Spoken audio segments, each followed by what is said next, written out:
Sebelumnya, media Korea mengungkapkan bahwa Partai Komunis Tiongkok menggunakan pengaruh batang otak untuk secara buatan menginduksi kematian otak untuk memfasilitasi pengambilan organ secara hidup-hidup.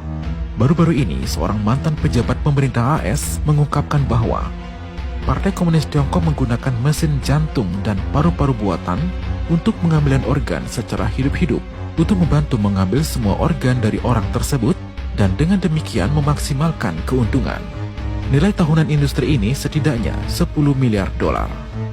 Pada 24 Juni, pakar Tiongkok Stephen W. Moser, Ketua Lembaga Penelitian Kependudukan, sebuah LSM di Amerika, diwawancarai oleh The Epoch Times sebagai bagian dari seri yang disebut Pemimpin Pemikiran Amerika.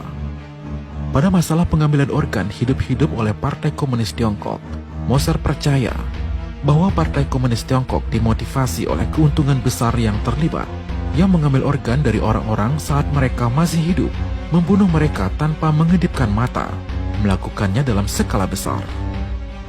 Moser mengatakan, untuk memaksimalkan keuntungan, Partai Komunis Tiongkok menggunakan ECMO atau oksigenasi membran ekstrakorporeal secara besar-besaran.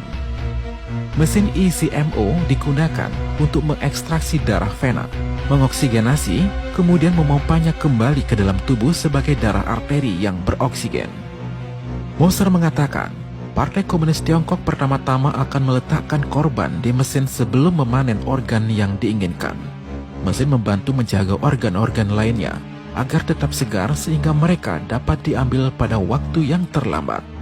Organ-organ lain yang akan dipanen mungkin ginjal, paru-paru, hati, jantung, dan lain-lain. Sebelum teknologi ini diperkenalkan, biasanya hanya satu organ yang dapat dipanen dengan sukses, karena beberapa menit kemudian, sel-sel akan mulai mati, dan organ-organ lainnya tidak lagi dapat digunakan.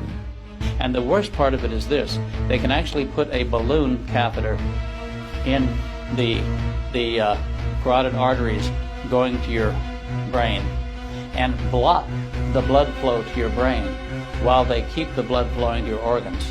So they kill the brain at the same time that they keep blood flowing to the organs and can harvest them one by one.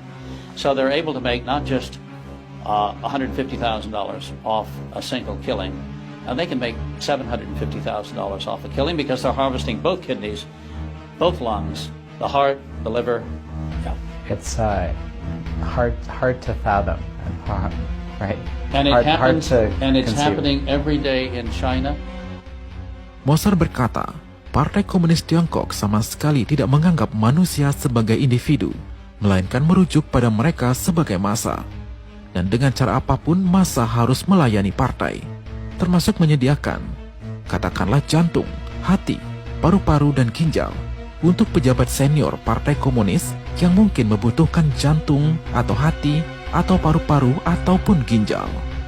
Moser percaya bahwa di Tiongkok, tujuan asli transplantasi organ adalah untuk memperpanjang umur para pemimpin Partai Komunis Tiongkok dengan mengganti organ-organ tua mereka dengan yang baru dan muda. Bagaimanapun, mereka memiliki kontrol mutlak atas semua sumber daya di Tiongkok, termasuk semua orang Tionghoa.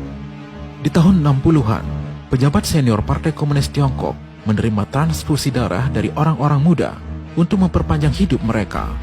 Dan itu berhasil.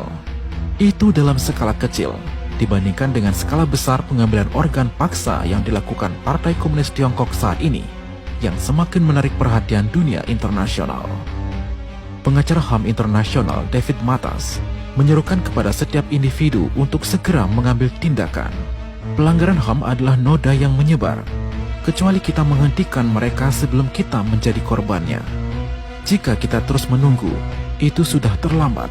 Kita harus melatih solidaritas manusia ketika masih ada cukup banyak dari kita yang belum menjadi korban.